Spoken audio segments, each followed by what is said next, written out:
On this episode of Narcissist Apocalypse, we talk with an abuse survivor named Lyric, and Lyric was in a toxic relationship with a financial abuser.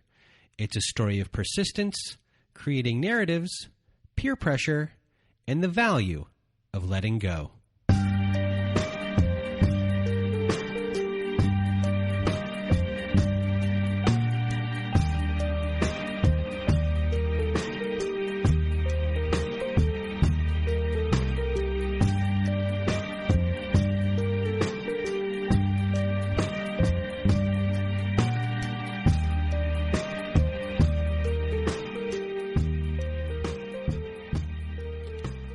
Welcome to Narcissist Apocalypse, everyone. This is a podcast that gives a voice to survivors of toxic relationships. I am Brandon Chadwick, but my friends call me Chad, and thanks for tuning into this episode. So what is a narcissist, you may ask? Well, for the purposes of this podcast, we refer to a narcissist as anyone who has displayed a pattern of behavior that shows a limited capacity to appreciate others' perspectives. It is that simple. Now, if you have not been to our website recently and you want to be a guest on our show, go to narcissistapocalypse.com, top of the page, and there's a button there that says guest form.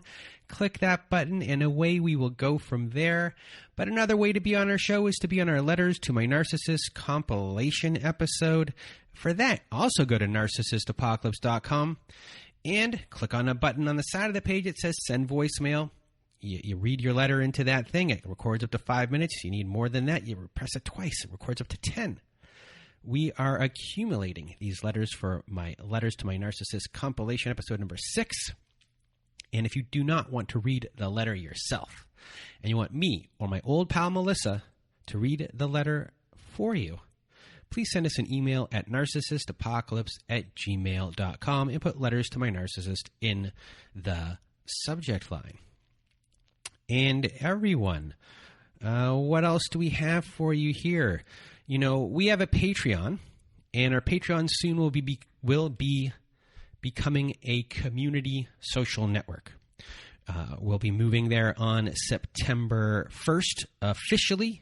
We're going to be porting people over from our Patreon there a little bit sooner. So if you want to join our Patreon right now to get extra episodes and support, including our Zoom support groups, join our Patreon now, and we'll probably port you over in the next 10 days to our new site. And it's really exciting stuff. It's all community-based. We're going to not just be there to support each other. We're going to be making friends, discussing all different types of things. We got really so many new creative ideas that are going to be going on in that little forum that we're creating, that new social network. We're gonna have a lot of interesting things like no contact ceremonies, closure ceremonies, so many different types of ceremonies we're going to be doing. I'm going to be there. Everyone on the Patreon is going to be there who's going to be moving over. There will be no thing soon that is called Patreon. We're going to be a community, just sending it out there. But if you want to kind of be with us, one of our guinea pigs of the first 2 weeks working out the kinks, join our Patreon today and get the benefits there. And now, this show is not possible without the support of everyone out there. And it's also not possible without the support of our weekly sponsors. And last week, our weekly sponsor was Ryan. The week before that, our weekly sponsor was JJ. Before that, our weekly sponsor was Fern. And this week, our weekly sponsor is Opal. And without people like Opal and the previous folks, our show is made on a shoestring budget. And, with the help of these people and maybe more people in the future, we'll be able to take this support, create better support services, and reach a larger audience, and in turn help thousands and thousands of more people than we are right now. So if you find this show valuable and you want to be a sponsor of our show, please do reach out to me at narcissistapocalypse@gmail.com, and we'll discuss you being a sponsor of our show next week or the weeks to come. And a big shout out once again to Opal, who was also our guest on our last week's show. She is this week's sponsor, and I really want to thank her from the bottom of my heart for sponsoring this episode and, helping thousands of people. So thank you so much. And now, before I get to this episode with Lyric, this episode is interesting, and that is because a lot of the times we hear about boundaries and how most of the people on the show didn't have good boundaries kind of coming in. Or maybe, their boundaries were beaten down pretty well at the beginning of the relationship. And in this case, with Lyric, in my opinion, she had tremendous boundaries. And, and her future abuser was just so persistent. And I've said many times before, persistence pays off. And in this case, it really did. And, it just shows you that someone, even with good boundaries, with this example of this story, that it can happen to anyone. And with the persistence that went on here, just kind of was there, and kind of that just slowly steamrolled over those boundaries. It wasn't a giant push. It was kind of subtle as it kind of happened. Just, you take that 1 inch at a time. So I don't want to give too much away of the story, but, I think this is just a good example for everyone that this can happen to anyone. And Lyric was a very successful person financially, and this person, had money signs in their eyes and did their thing. So thank you for Lyric for sharing her story, for helping so many people. And now, without further ado, here is my episode with Lyric. Welcome to Narcissist Apocalypse, everyone. With me today, I have Lyric. How are you? I am doing well today. Hope that you are. Well, I am doing well. We talked for a little bit before we started here, and we had a pretty good time. What did you say? I would say that, yes. Yes. Pleasure to meet you. It was a pleasure to meet you. And today you're going to help a lot of people. You're going to tell your story. You grew up, you were abused growing up. You were sexually abused growing up, and you grew up with nothing, and you became something of yourself.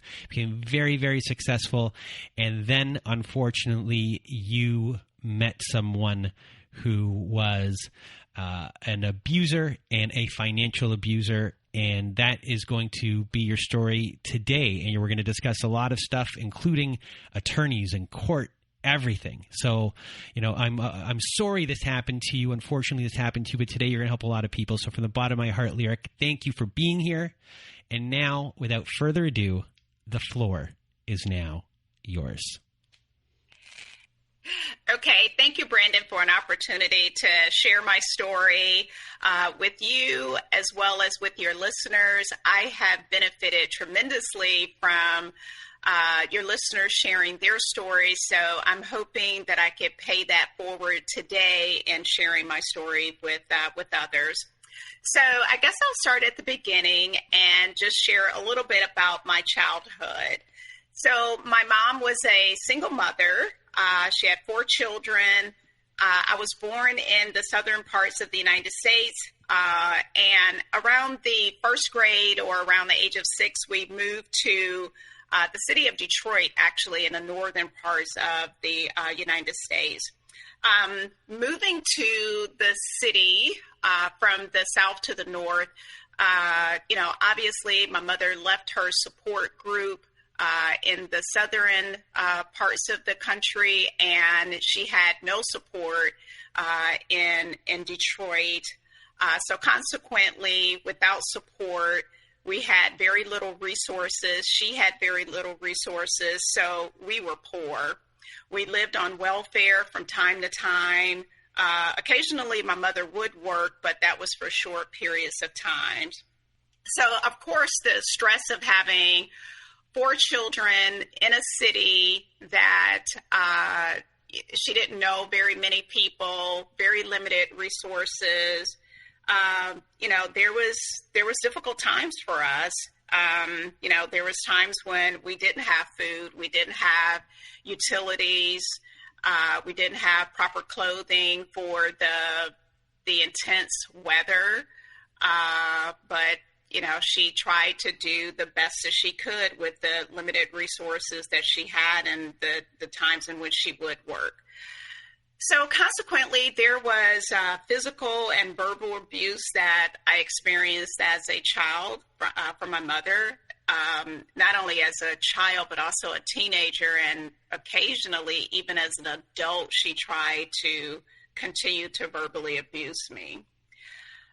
When my mother did work, we were, of course, left home to really fend for ourselves during the days or, the times that she was away. I've just come to realize that based on the limited resources that my mother had and obviously the challenges that she experienced in her childhood, that she probably had some mental issues that, she was dealing with, and those mental issues were, a result of how she treated and how she raised her kids. So as a child, I was pretty fearful of my mother, fearful of adults, fearful of speaking up. There was consequences to speaking up, so a lot of times I was afraid. Just some examples of the abuse that I experienced from my mother was, she would often call me names, and not just me, but it was my siblings as well, but I'm just really sharing my story. She would call me names. She would say that I would just be a failure in life, that she couldn't wait until I grew up and had children and learned a lesson. She would often say that she hated the day she ever had me, that she wished she would have flushed me down the toilet, just really hurtful things, and things that, I could still hear those words at times in my adult life, but, I've just come to push those aside and push through them. So a lot of my childhood, I was ashamed of, my mother. I was ashamed of, not having, food or toys or, the things that my friends had, just really ashamed of those things. There was times when, of course, I would go to school and wouldn't have food to eat for lunch, or there was times where my mother may have had money to pay for a field trip, but by the time the field trip came up, she didn't have money to provide for lunch or anything to eat during that field trip. So I would go on a field trip with no food, and so that was pretty hard. But there were some positives. Everything wasn't all negative.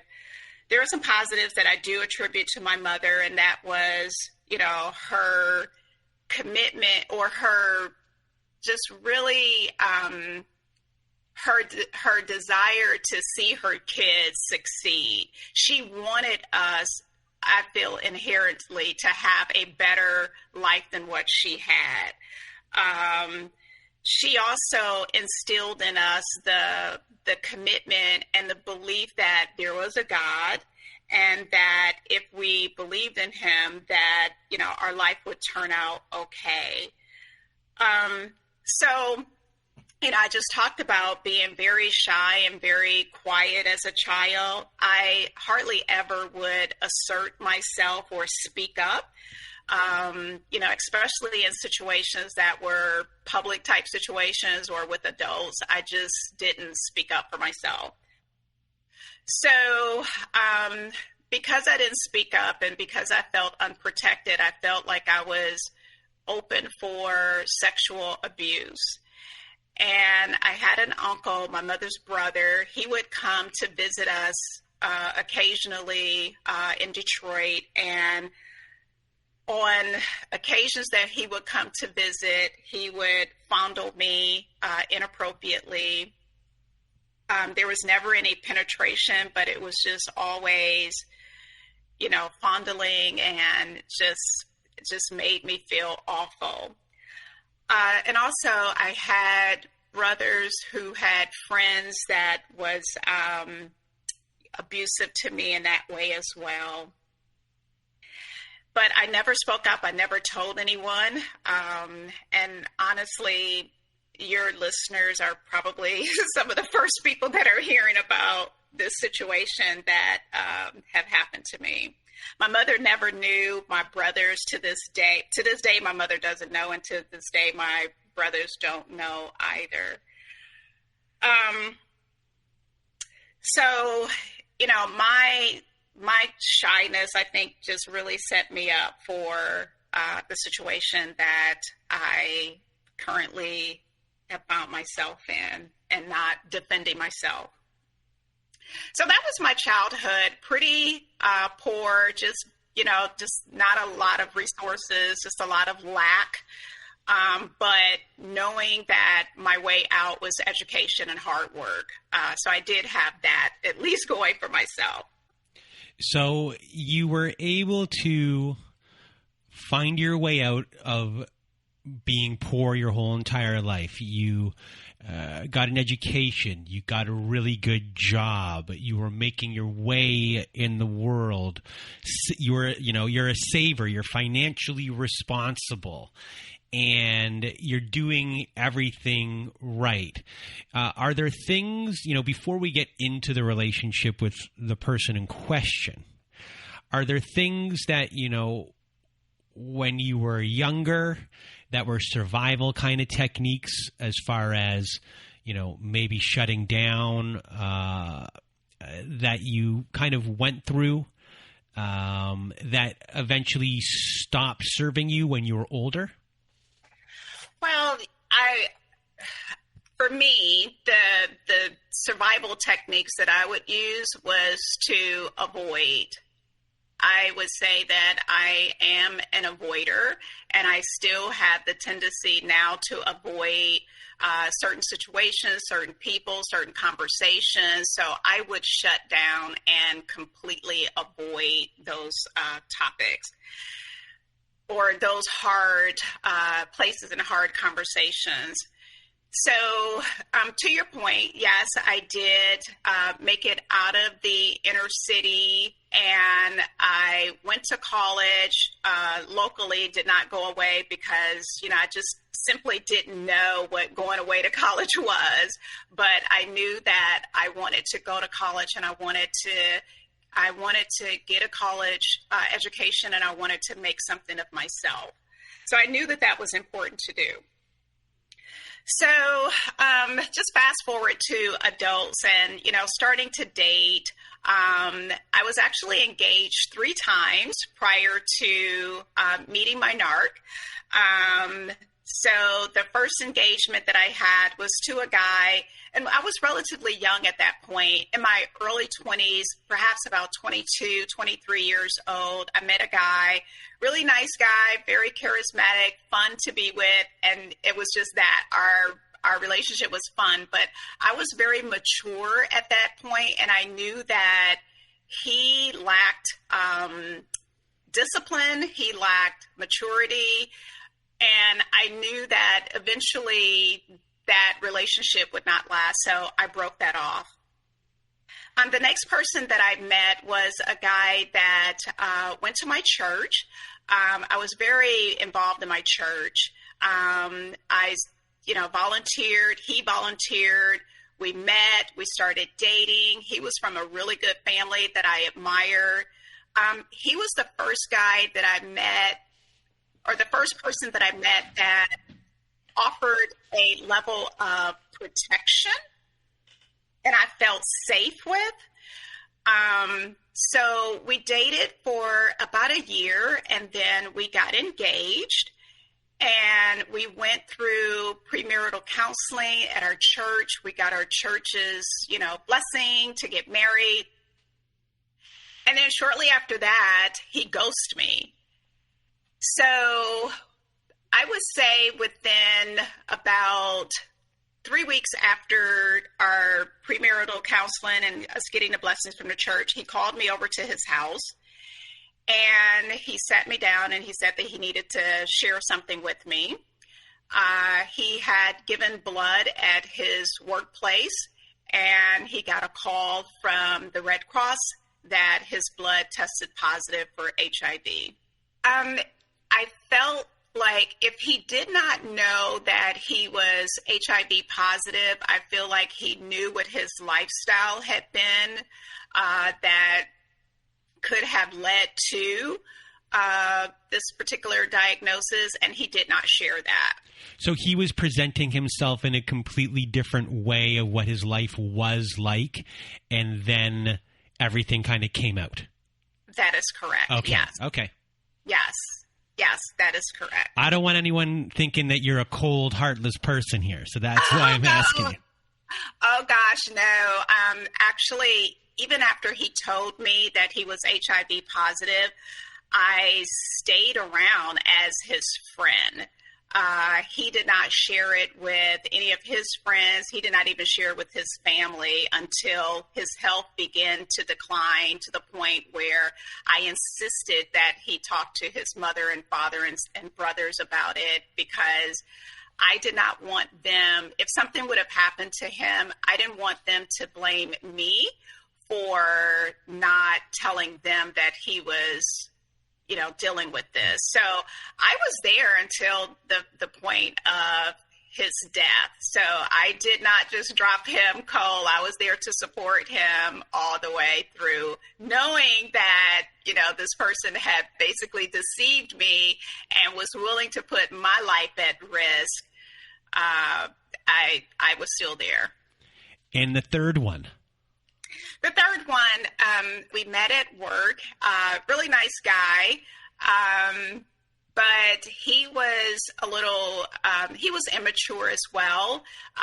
He was I would call a mama's boy, where his mother pretty much ran his life, and I saw that, and his mother wanted to basically run my life as well, and I was not going to have that.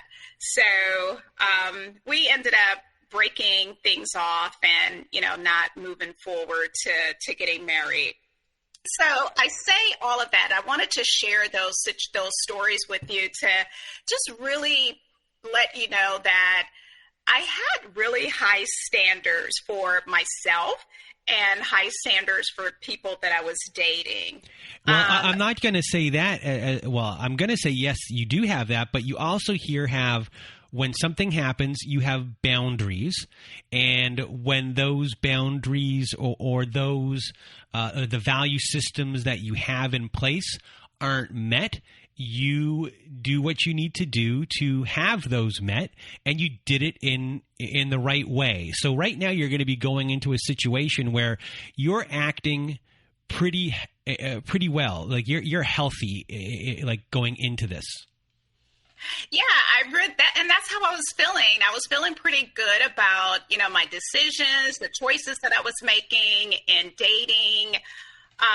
But, life continues to happen. I continue to get older, and I, was getting pressure from my friends that maybe I was just a little too hard on guys.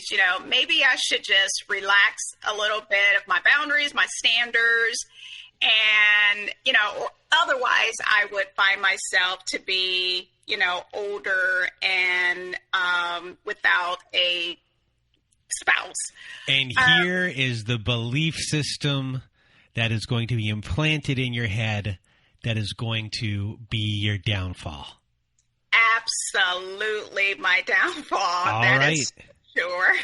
Give it to us. Let's hear it. Where did you meet him? So I met my narc. We actually met in high school.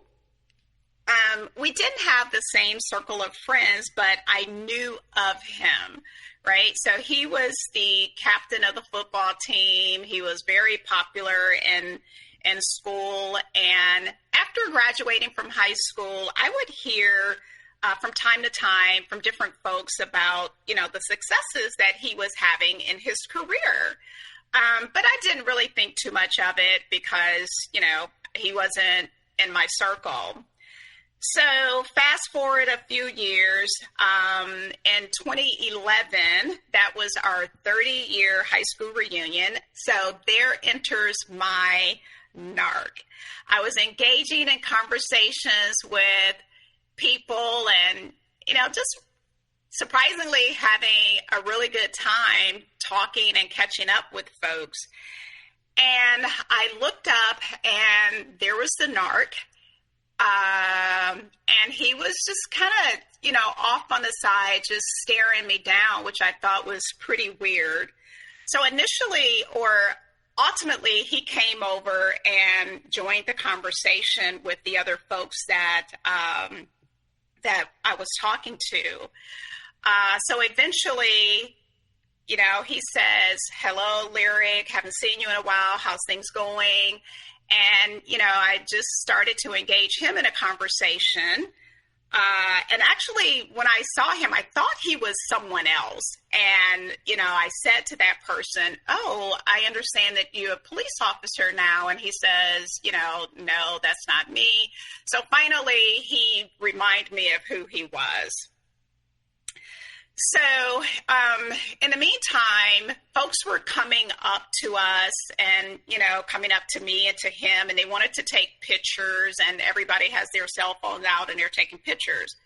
So immediately he started, just taking selfies with he and I and taking pictures of me. And I'm like, this guy is really weird. Like, what are you doing? So he just continued to take pictures all night of, the two of us or with me and other people. And I just thought it was pretty bizarre. The other thing is he was apparently very drunk, and I'm not a fan of, folks that drink, especially to the point where they just have no control over it. And that's what I was observing in him. There was one guy at the reunion that I knew pretty well in high school. That guy, he asked me if he could have my business card. And I gave him my card. And the narc was standing there, and he says, "Oh, you're passing out cards. Do I not get one?" And so, out of, me being a little embarrassed, I handed him one of my business cards. And he took it and put it in his top pocket. So it was almost time. It was like my time limit was coming up, but the group wanted to take a group photo with everybody that was in attendance. So I, went on the floor to take the picture, and the narc is, again, right beside me. He had latched on to me. He was putting his arms around my waist, and I gave him a look like, "Take your hands off of me." And, he was like, "Oh, I'm sorry. I apologize. So after the group picture, I, was telling some folks that I was leaving, and the narc offered to walk me to my car, which I told him that wasn't necessary because I had valet parked, but he insisted.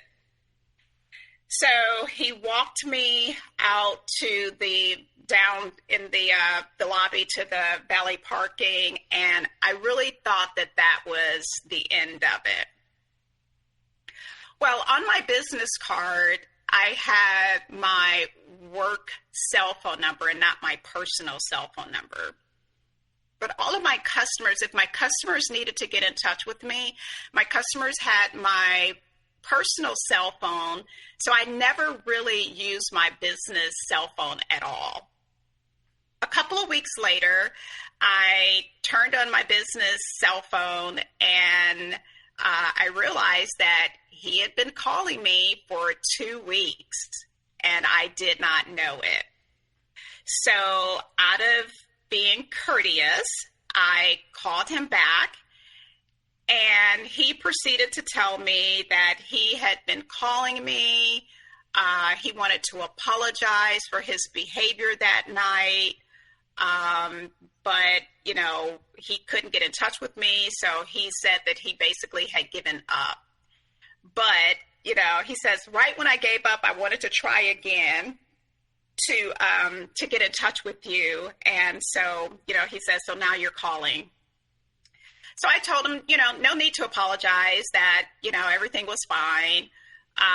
But he insisted that he wanted to make up for that night, that, he doesn't drink, that he wasn't drunk, that he only had one drink with a friend of his that was in town for the reunion. And I told him, I said, well, that did not appear to be a one drink behavior to me. And he says to me, well, I don't drink. None of my friends would say that I drink. I have 5 sisters, and I could call them each right now and put them on the phone, and they would all vouch and tell you that I do not drink. And so I said, well, you don't have to get anyone on the phone. I know what I saw, and I'm not interested in, anybody to drink. So he says, well, okay, that's fine, but I really want to make it up to you because I feel like, I left a bad impression and I don't want to do that. So I would like to catch up with you, see how, things are, just really to, know where you are, what's happening in your life, and so on and so forth. So he was persistent to taking me out to lunch. Now, the interesting thing is we did not live in the same city. So he lived an hour and a half away from the city in which I lived in and where the reunion was. So I told him, I said, well, how are we going to meet for lunch when you live so far away? He says, well, don't worry about that. I'll take care of the details. Just, let me know that you're interested in going. So reluctantly, I agreed to have lunch with him.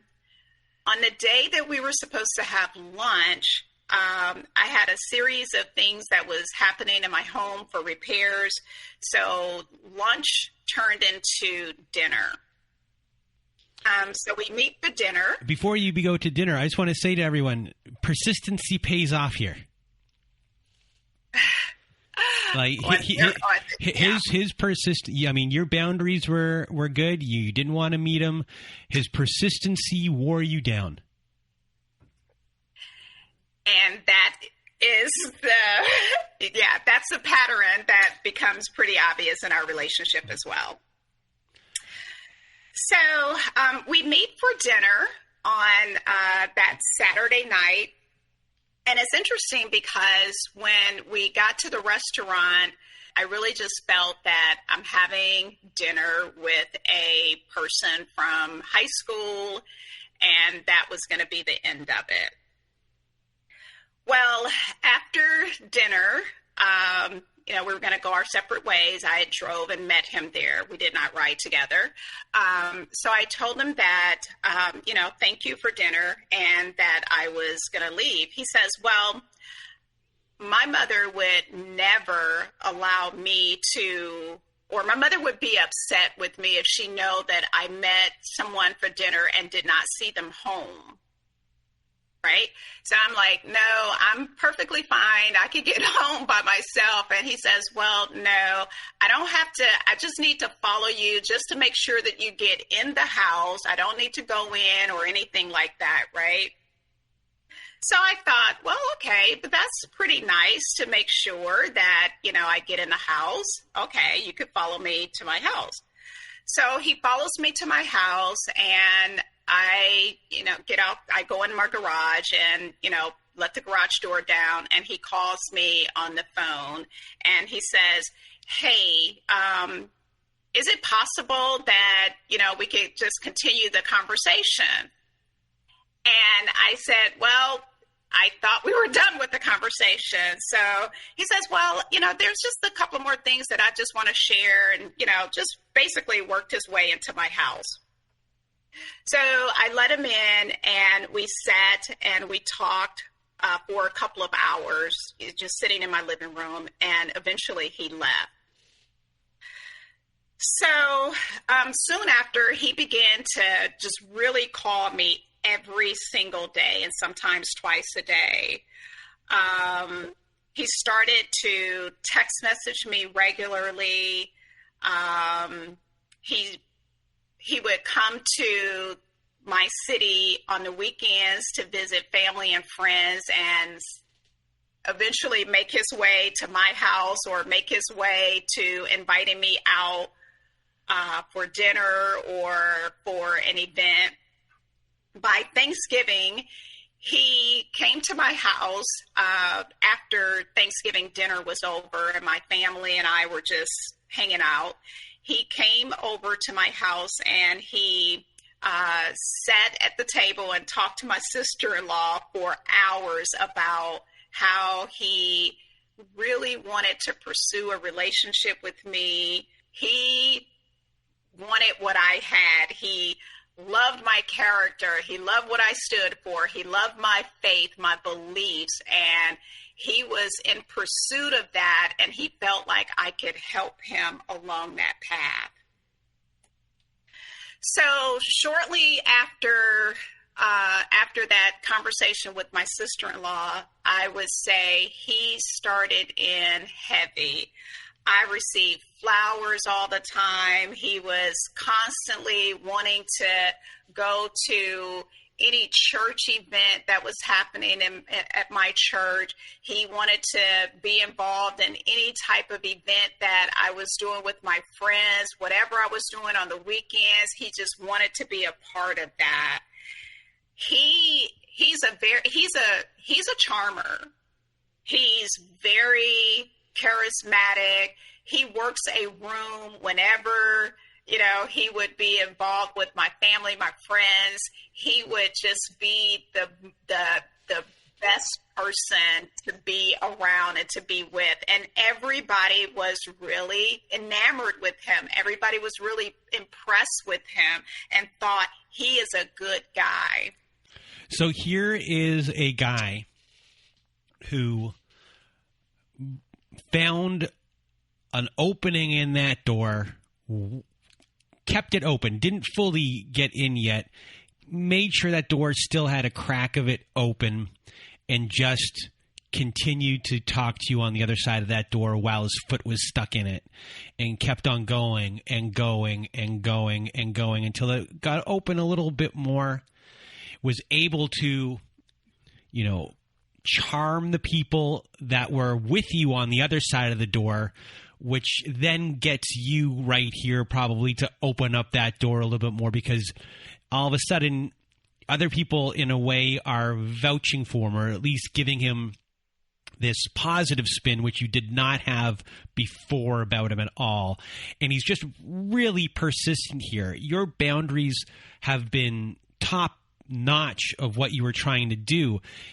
This guy's just relentless, and you grew up having trouble asserting yourself and everything, and you are here, but he really, did a job on your assertiveness, or at least trying to speak up. He just bulldozed over it. Absolutely. And, I also feel like he had, not that my friends and my family made him aware, but they were also in support of him as well. And I was hearing from my friends that, okay, you're getting older. The choices are getting limited for you. You've been too hard on guys over the years. Why don't you give this guy a try? He seems like a really nice guy. He's a single father raising his son. He really wants the things that you want. He's making an effort to come to your city and do things with you. Whereas, I would hear from my friends, the other people that you had dated recently weren't even trying to do that. So, there was a lot of, I felt like, pushing or encouragement from my friends to give him a try as well. So I was getting it on both ends, from him and from my friends. And I really just started to doubt myself and doubt, my standards and my boundaries that I had. So I relinquished and I said, okay, I will give in. So this is kind of where I feel the mirroring started as well, where the things that was so important to me became so important to him as well. And that was, my faith was really important. I volunteered at my church. I was a volunteer in the community. And he just, oh, wow, that's what I want. That's what I've always wanted to do. So all of a sudden, he starts to go to a church in his city and talk about what was happening there at his church and what he missed that church was having, inviting me to come to his city to experience those events. And I'm like, okay. So he says, this is what I've always wanted, someone to help me to get on this path of, doing the right thing and being this stellar person, right? And then the other thing that, if I didn't mention, he's also, he was divorced, and he had been divorced at that point for about 7 or 8 years. He was raising his son, who was a preteen at that time. I think his son was probably around the 8th grade at the time that we met. So he shared with me at some point that he wanted to be very cautious as to when I was allowed to meet his son. He shared that he had exposed his son to many women in the past and recently, and he did not want his son to have that image of him, right? So now that he met me and he knew that I would be around a long time, he wanted to make sure that, he took the proper amount of time before introducing me to his son. Well, that lasted all of a week because the next week he wanted me to meet his son. So he's setting it up in your head that he's this responsible dad. He wants to be this type of guy. He's putting that in your head, and then he contradicts himself the next week. Do you notice the contradiction the next week, or is it just something like that you just pass off? No, of course. And I said, well, wow, that was a quick change. And he said to me, well, you're going to be I was going to come to a church event that they were having at his church. And he says, well, since you're going to be here, I'm kind of torn because I want him to go to the church event as well. So I'm torn between, having to go to the church event multiple times, once with you and once with him. So I'm just thinking that we'll just all go together and you can meet him, in that situation. So, yes, I did call it out, but again, at this point, I was really just hooked in. I thought that, he was a nice guy and he was fun to be with, and I'm listening to my friends and I am like, okay, no problem. So you are dating him. You start to date him for around 2 years. And, within that time of that 2-year period, because it goes longer than that, but within that 2-year period, when does real kind of devaluation and things start to begin? So the real devaluation didn't really happen, or at least I didn't notice it happening until much later, like after we got engaged. There was a series of events, like I said, he was a single father, he was divorced. We lived in different cities, so I didn't see him regularly to really, know a lot about him. He worked for the university in his city. He had a job working for like one of the, I believe it was like a nonprofit that provided services for the university. And it wasn't the job that he wanted. So he would talk about not being happy with the job, but it was what he could find right now. And he started to talk about how, he believed that God would bless him with a better job. And that, one day that he would be back at the financial level that he was at prior to getting a divorce. When he got a divorce, that he lost a tremendous amount of money, that he was building himself back up, that, he wanted to provide a great future for his future spouse. He wanted to get married. He wanted to, he wanted to never get a divorce again. He wanted to share, or he wanted to be an example to his family, his friends, that his family did not have strong marriages. So it was a lot of that. I wouldn't say that it was out and out devaluation as much as it was just the manipulation, just the tactics that he was doing to hook me in, right? So it's still a lot of the love bombing. So things really don't start happening then, or start going really downhill until you get married. So what happens right when you get married? I assume it happens right after it happens. Absolutely. So fast forward, as you say, we did get married. So we go on a honeymoon. We had a beautiful wedding, but leading up to the engagement, he lost his job. We got married in July. He lost his job in December of the previous year, and he just, things just really started to go downhill for him financially. He lost his job.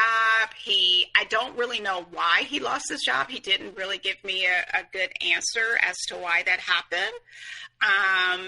His car was repossessed. He would just basically position it or spin it as just being just hard luck, right? Just, he wasn't going to sweat it because he knew that God would turn it around for him. But immediately, so I went on and got married. He didn't have money to even buy or rent. Well, no, he bought his tux. He didn't have money to buy his tux. He didn't have money to buy the socks that I wanted them to wear for the wedding. He didn't have money to buy his guys their gifts. So I ended up buying and, providing all of that. And I was really, I was so disappointed with myself for where I was at that point, because that was completely against what I believed. It was completely against my values. I did not share that with anyone. Nobody knew that I was footing the entire cost of the wedding. The day before our wedding, his family had came in to town from Georgia. And he has a pretty big family in Georgia, and they came into town, and he basically disappeared and, went off and was doing things with them. When he showed up to my house, I asked him where had he been and why was he not helping me with the final arrangements and the final things that need to be done. And I pointed my finger at him, and I told him, this is unacceptable. And when I pointed my finger at him, he slapped my hand. And this was the day before we got married. And I was in disbelief. I was so, I could not believe that had happened. but I proceeded to get married the next day. So we go on our honeymoon, and immediately he started to just launch in on me. He basically was telling me that he now owned me, that whatever he wanted to do sexually, that I was obligated to do.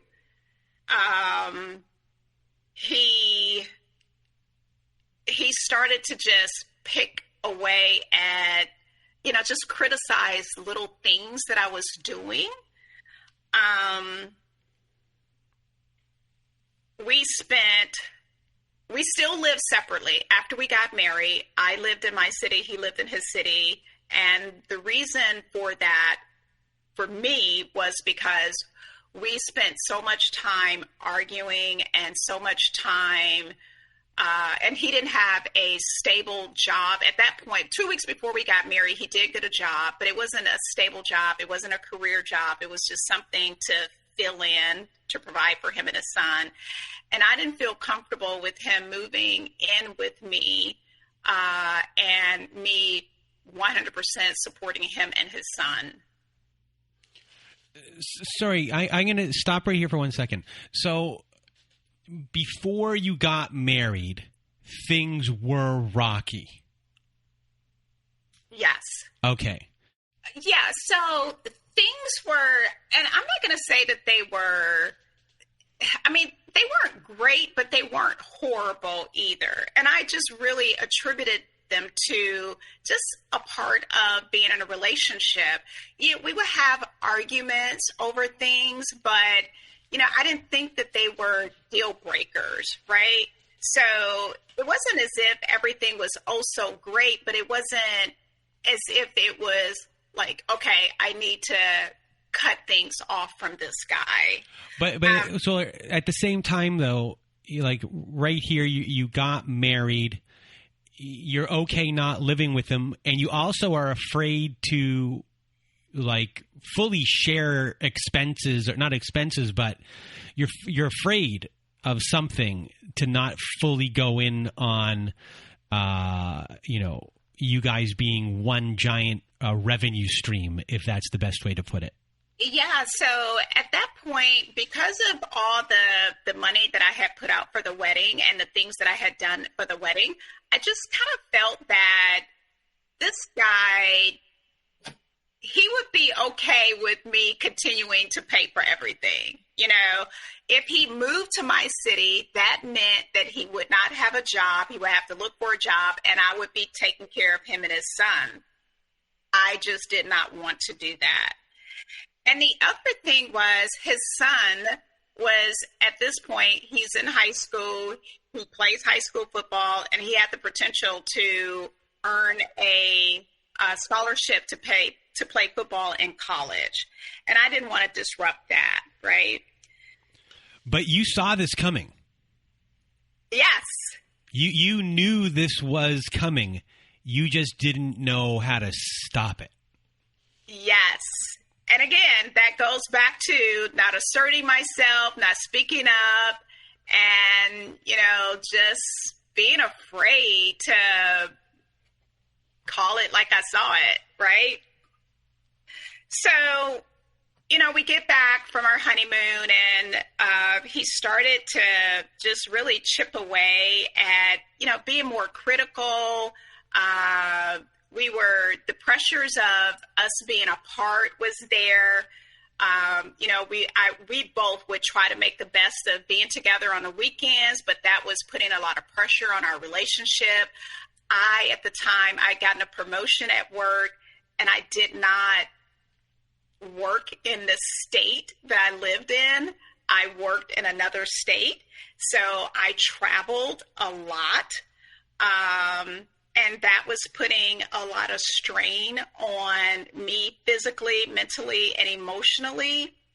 So on the weekends, when we would get together, because I was exhausted, and just because of the sheer fact that, we didn't see each other, our relationship wasn't coming together, we spent a considerable amount of time arguing.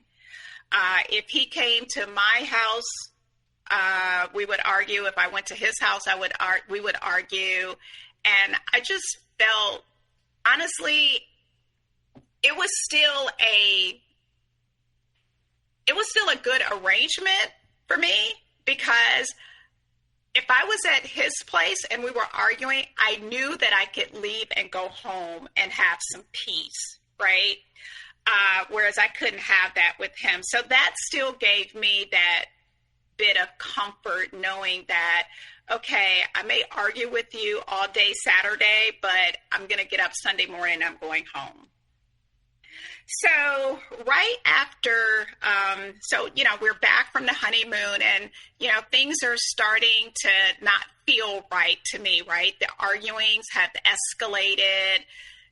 The pressures have escalated. And I recommended to him that we go to a counselor and, just start out with, okay, what's happening? And let's get this thing back on track if it's off track. And I didn't want it to get so far down the path that there was like a point of no return. So the minute we go into the counselor's office, this is where the real devaluation started. We go into the counselor's office, and this was with my church. And the counselor looked at him and said, okay, so what brings you in today?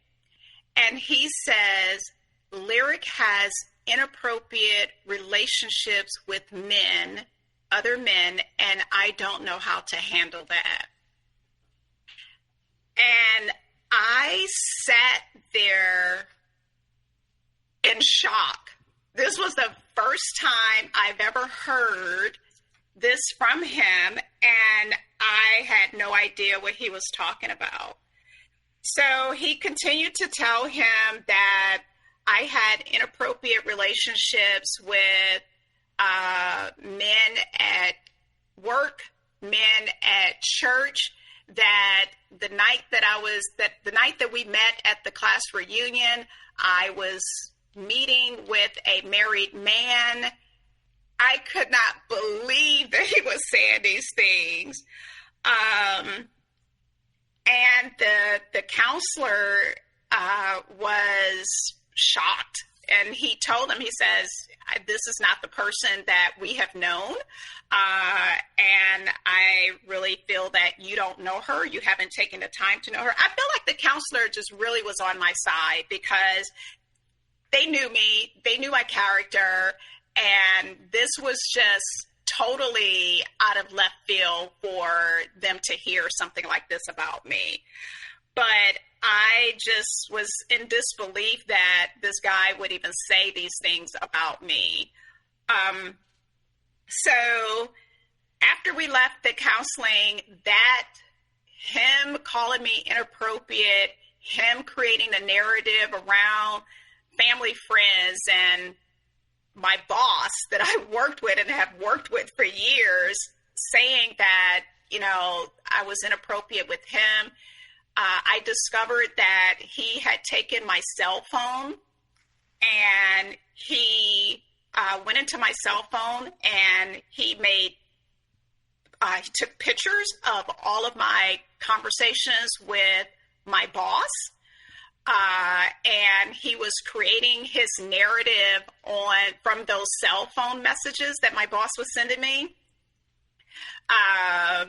And no matter what I said, it didn't matter to him. He was convinced that I was a liar and that he had the truth, and he started to call me liars. It was like on a daily basis, I was a liar. I could not tell the truth. He did not believe me. And I just could not believe this was happening. And, I was so, so disappointed in that I waited all of my life to get married. And, this is who I married, someone who feels that I would be an adulterer, or that I would be inappropriate with men, especially married men.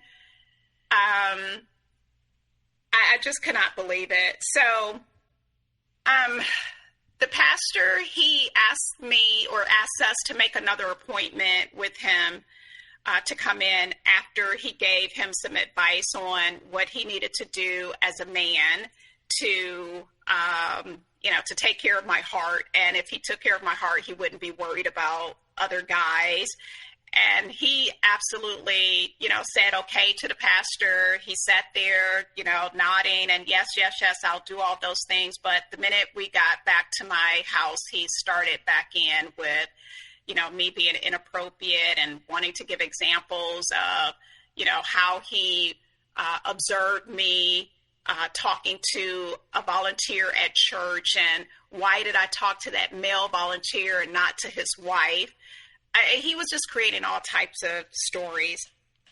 So he's causing all of this trouble as far as all of these accusations, and you're concentrating on all of these accusations that are going on because they're just flying fast and furious.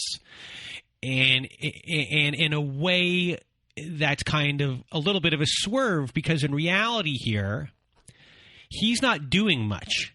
He's not working. You're footing the bill on a lot of things. You're paying for his life. So he's found a really interesting situation here where he wedged him. He got your card when he was at that first reunion, and here's a successful person. Some light bulb went off in this person's head and concocted whatever happened here. He's wedged himself in here, married to you. Now he's doing all of this crazy accusations while he's getting to live the life that he wants to live, not working, freeloading, and he's putting so much on you. He's still getting away with doing that. Oh, absolutely. And, there's some other things that was happening as well in terms of, him losing his job. He eventually he was evicted from his apartment. And this was before we got married. And I think it was before we got married, he was evicted from his apartment. But by the time we got married, I was signing a lease for him and his son to live in a new apartment. So all the while this is going on, you're right, he is benefiting from me financially because, he's living in a different city. I signed the lease, although he has a, somewhat of a job making a little bit of money, he could pay for that rent. But I was putting like all of the activities on the weekends and, the other things that were going on, I definitely was doing that. And now he was calling me inappropriate. He was, calling me a liar and doing these other verbally abusive things that I just could not believe was happening. So eventually you get relocated from your job to another town. So what happens after that? So eventually I do get relocated. And at the time, we still weren't living together. By this time we were married for 2 years and we still weren't living together. My company relocated me to the corporate headquarters, and he came with me. So this is going to be the first time you're living together. This will be the first time we're living together, right? So this was 2 years later. And how are you feeling about that when this move happens? At this point, I was a little apprehensive because, again, we would be relocating on my company relocating us and him not having a job. He asked that I require my company to help him find employment in our new city. But that wasn't, part of the services that they offered in terms of the relocation. So we moved into corporate housing for about 6 months. And during that time we were looking for a house, but the arguing was so intense. It was every day. If we were not talking, it was if we were talking to each other, we were arguing. I was constantly feeling as if I was defending myself over every single thing. I couldn't do anything right. I couldn't do my job right. He wanted to tell me how to do my job, what to do when I went to work, what I should say, how I should talk to my boss, how I should advocate for myself. It was like, I didn't have a mind to think that, he just wanted to tell me everything and what I needed to do. So before we continue, at this point of your relationship, in this 2 years since you've been married, only bad things have been really going on. That's correct. Yes. Where are you mentally here as far as I want to give up? Is like the idea that, I got married, I can't get divorced taking over here. I have to give this a try. What's kind of going through your head that is keeping you here right now? Well, I don't think I was thinking that I couldn't get a divorce. I was thinking that I did not want to get a divorce. And I was embarrassed by all of this as well because, my family and my friends, they were so excited for me to get married and they really thought that this was a great guy. And I had not shared any things that I was going through. I had not shared any of that with anyone. So on the outside looking in, folks were thinking that things were really good between us. And when I got an opportunity to relocate, everyone was really excited for us. And, again, I kept it all under wraps. So I was thinking that I just wanted to do counseling. I just wanted to get us help so that we could get beyond this and never have to expose it. So here's a question for you. I'm going off script. Not that we had a script, but, here you have a situation where you're being abused and you're not saying anything. And when you were little, you were being abused sexually. And you didn't say anything. So, the motivation for both was, that I'm not sure, but is it because you didn't want to burden anyone with your problems or what was going on? Did you not think that this was worthy of being told? Is there something that's that connects both of them, or are they separate? I just feel like it was, I don't know. That's a really great question. And I would have to think about that. But honestly, it was more, I could just sense this deep sense of embarrassment, this deep sense of shame. And so perhaps the shame was a part of what was happening as a child and not speaking up then and not, having the courage or the know-how to say anything. And I just felt those feelings when these situations were happening. And the next situation that I wanted to talk about was really that turning point. It was right after the new year in 2017, January 3rd, actually. His son was there visiting, and we were still in corporate apartment. So it was a one-bedroom apartment, and his son was sleeping right outside the bedroom door. And we woke up, I would say, I'm going to say maybe 6 or 7 o'clock a.m., and we were arguing about what, I have no idea, but at that point, he was going through this period of telling me to shut up. Like I didn't have a right to speak or to let my voice be heard. Now, by this time, I'm trying to assert myself where I can, but only to be told, shut up. So at this point, he tells me that particular morning, to shut up. I pointed my finger at him, And I told him, I said, I've said to you, stop telling me to shut up.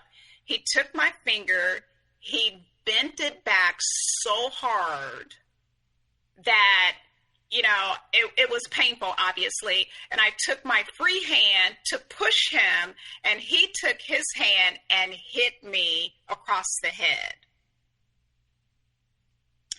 I knew then that this is it. I will not be in this type of situation. I got up, I got in my car. When 9-10 o'clock rolled around, I called an attorney, and I made an appointment that day to go in and talk to an attorney. And the attorney, based on all the information and the things that I shared with her, she recommended at that point that I pursue separation leading to divorce. That was the advice that she gave me. She said, at this point, you have a short-term marriage. It's not going to hurt you too bad financially. He won't be entitled to any type of palimony or alimony, but you should get out now because it's going to get worse for you. And that's what she said. She asked about, of course, the financials, and I told her that, what my situation was like financially, what I had saved, what I worked hard for, shared what his situation was like. And at that time, he was not working because we had relocated. And she advised me strongly to pursue separation and divorce. I did not. I walked away from that meeting. I tucked the information away, but I didn't act on it. I walked away feeling like, oh, she's just being an attorney. She's just wanting money, and, no, I'm not going to do this. I'm going to go and I'm going to say to him, let's go to another counselor. Let's go and get, more help, thinking that would help us.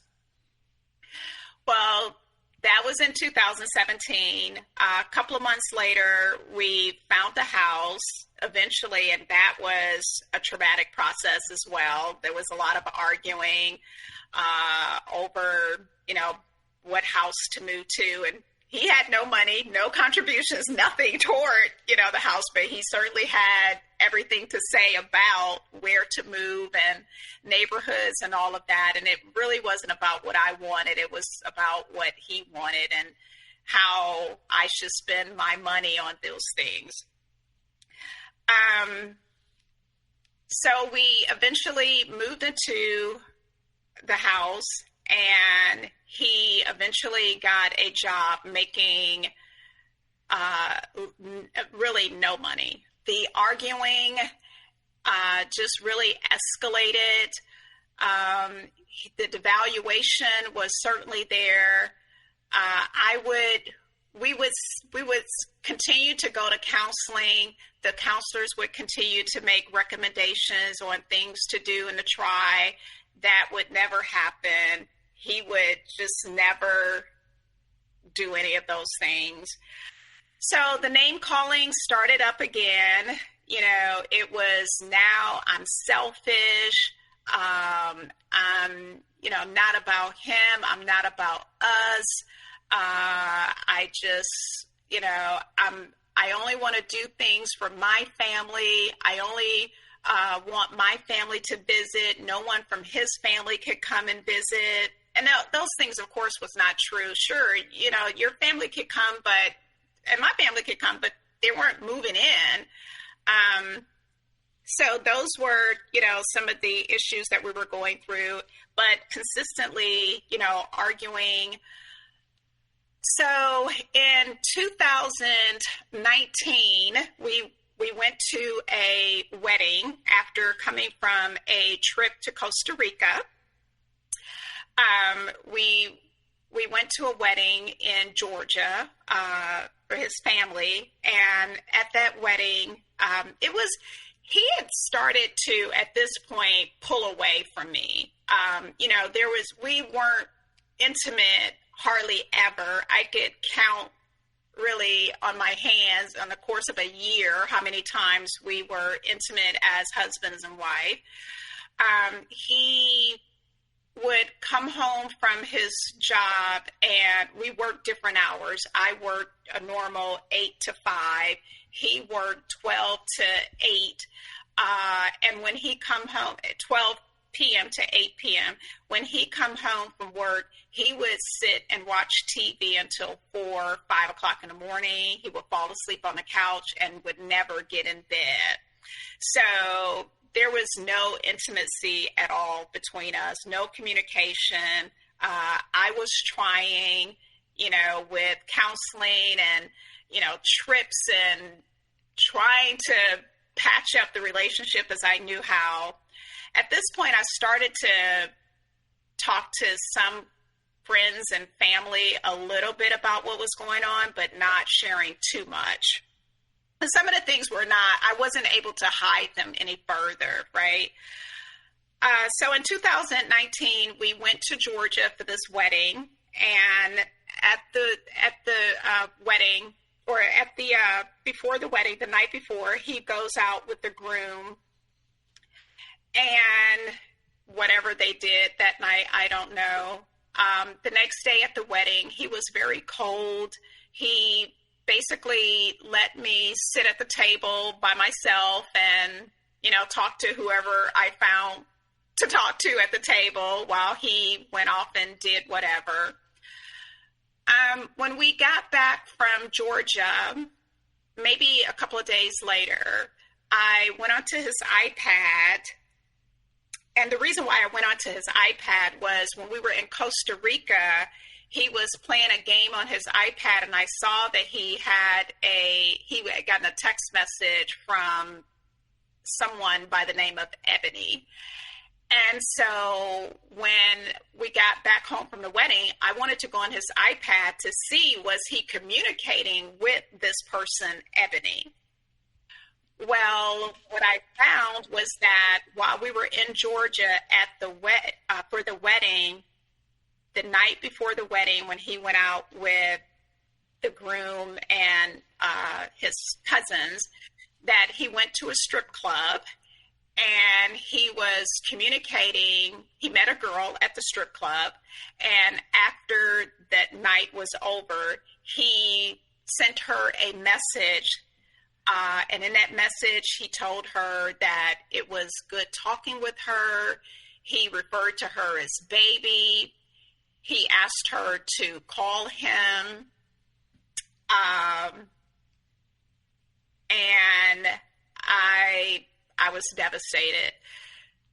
So that was in August of 2019.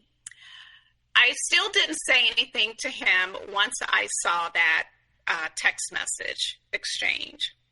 In September of 2019, he goes on a guy's trip to Vegas. Now, mind you, he takes his money and does what he wants to do, but he's not contributing to anything in the house or paying any bills. He goes to Vegas for 5 days with his buddies, and he was gone and did not communicate not one time with me while he was gone. Did not call, did not text message me, no communication at all. When he returned back to the house, I told him everything that I had saw in on his iPad. He absolutely denied that she was a stripper, although he had her saved in his contact as her name and the name of the strip club. But she wasn't a stripper, he said.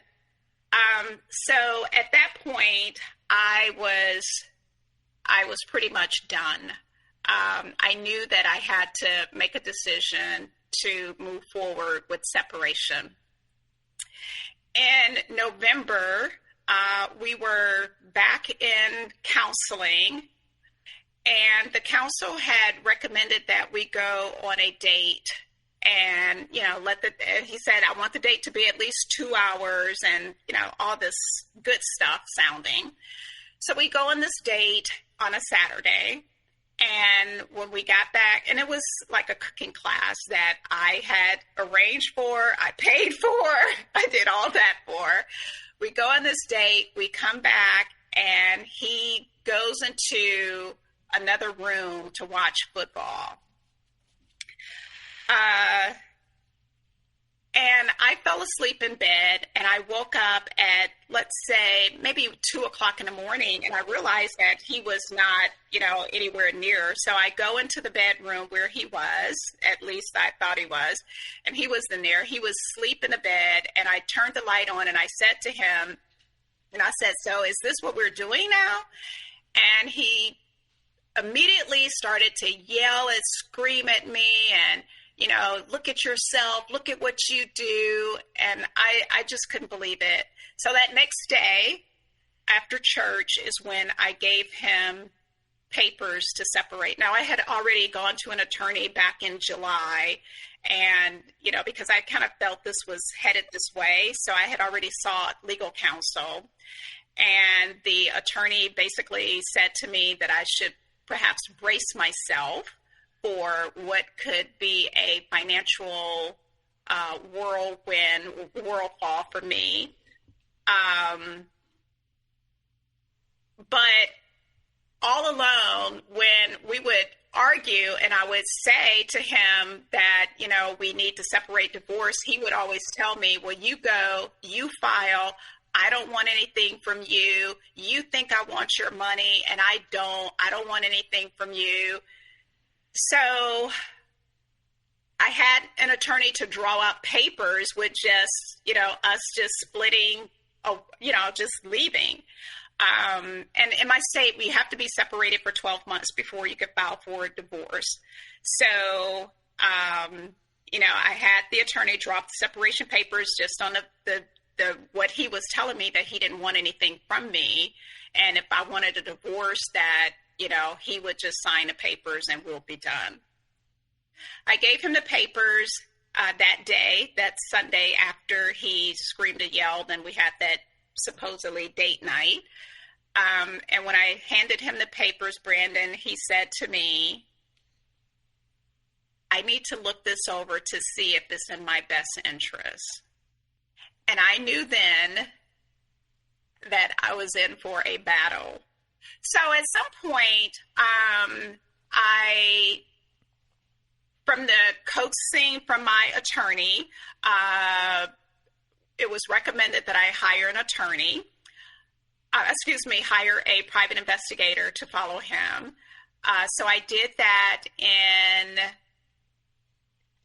2020, right? Yeah. And it was around Thanksgiving of last year, 2020, during COVID. So during COVID, let me back up. When our governor shut down the state here, he left the house for 33 days straight.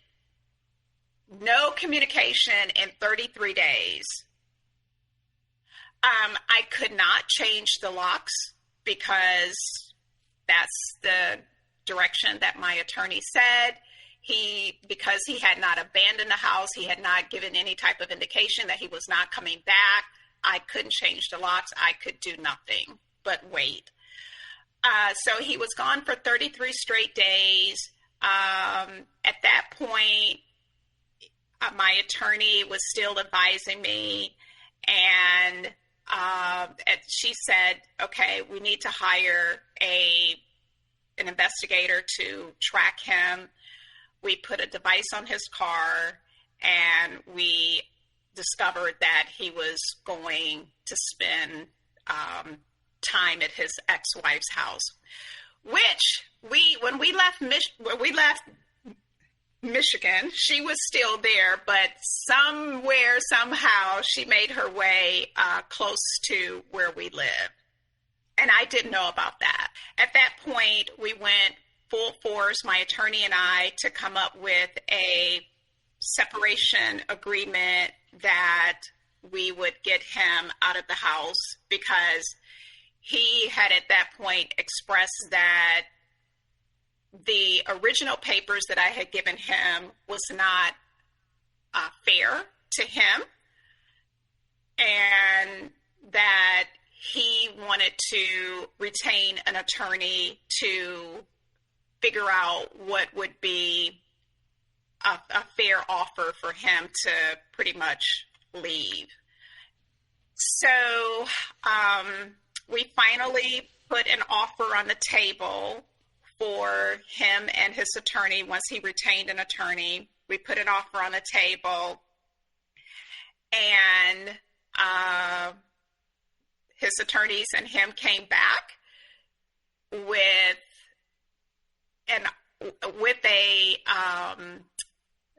I guess a counter that literally knocked me to the floor. I was literally on the floor, crawled up. I was in a knot over what he was asking for. Because of the private investigator, me hiring a private investigator, I was able to save close to $200,000 with just that alone. And he was looking for that on top of all the other money that he was looking to gain. So from a legal standpoint, there was not much that I could do outside of the private investigator and not paying alimony. Legally, he was entitled to the equity in the house that I had bought, that my company relocated us. He was entitled to my savings, anything that I had saved after we got married. He was entitled to the earnings in my 401k during the time of our marriage. There was nothing that I could do legally to circumvent that at all. And that was devastating to me. As it must be, because you are a self-made person coming from extreme poverty to not just earn a living, earn a really good living. And, right now you have this person in your life who has technically really not been in it that long, who is now going to risk your retirement, something you work for your whole entire life. And I know that you're still going to be able to retire and you're going to be okay. But this person has really thrown a wrench into when that can happen. That is correct. And he knew it. He knew that the law was on his side, and he was going to take full advantage of that. He had no intentions, honestly, of ever being invested in our relationship and in our marriage and, working toward any type of resolution, although that was my intent, that was my goals. I was trying to do everything that I could to preserve and to remain married, but he never had any intentions on doing that. So now that it is all over, pretty much since July of this year, with all of the setbacks financially that happened, how are you feeling and doing? How do you feel about this situation? Are you someone who is striving for closure? Do you feel duped? Do you have shame about what's happened? Give us kind of a rundown there. Yeah, so I do. I had a lot of shame initially. And again, I wasn't sharing what was happening with a lot of people, but through counseling, through support groups, I joined a divorce care support group last year in 2020 during COVID. I started seeing a therapist, and through that, I just learned the value and the power of letting go, right? Feel the feelings, feel what I'm feeling, but I eventually had to let it go and just know that I will be better after this is all over. So that relieved a lot of the shame and the embarrassment that I was feeling. That relieved, and I'm not going to say that I'm not angry still, but I don't allow myself to sit in that anger, right? I feel it for the moment and I let it go. And my therapist has been so amazing, where she said to me that it's okay to be angry, because your anger is what was protecting you. Your anger is what was driving you to some solution in this situation. So I've just come to, a point that his intent was to destroy me. And I just refuse to let that happen. I've been through so much adversity in my childhood, so much adversity in my adulthood, and I'd be doggone if I would let this person destroy me to the point where, I don't see a bright future and that I cannot, move forward. I just refuse to believe that. And I know that he's getting a ton of money from me and he's probably going to, blow it, but I can't even worry about that. Honestly, I have to let it go. And as far as the legal system goes and what you learned within that process that could help someone else, what would you say are like the biggest things, mistakes that you made that could be learned from? Yeah, so I would say mistake number one, and this came from my attorney early on, was that I should have had a prenuptial agreement. And the advice of the attorney, and based on my research and what I'm finding out now, is that more and more men are going after palimony. They're going after financial benefits from women. The more women are successful and achieving more status, money in the workplace, a lot of men are taking advantage of that. And since I have started down this path and have listened to podcasts and read articles, this is becoming more common than what we may think. So I would say my biggest learning is get a prenuptial agreement. No matter where you are financially, you can change it along the way, but especially if a woman is like myself and is established prior to meeting the person, I would say 100% do not enter into any type of legal marriage or any type of legal arrangement with that person without having that prenuptial agreement in hand. The other thing I would say that I'm learning is trust your instinct. And I hear that a lot, from folks on the show. Trust your internal instinct. It's not going to guide you wrong.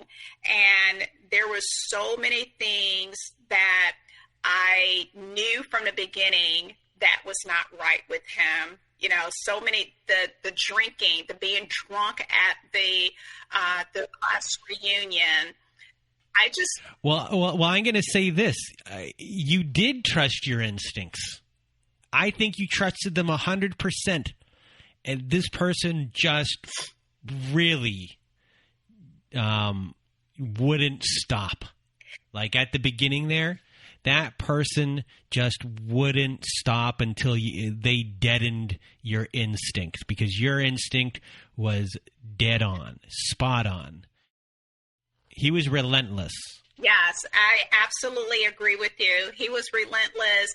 I was flattered and excited and, but again, I pushed through my instincts and did not allow my instincts to be the better judge in that situation.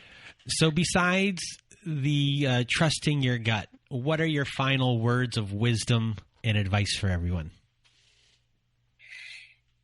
My final words of wisdom is don't play around with listening to these narcs, their future faking, their promises of change. Don't play around with that. It's not going to change. Don't keep investing in years into a relationship that you hope that they're going to change and that things will get better. It won't. It's just going to get worse for you. And then, finally, I would say forgive yourself. Despite everything that has happened to you, it's not your fault. And you have to forgive yourself in order to move forward.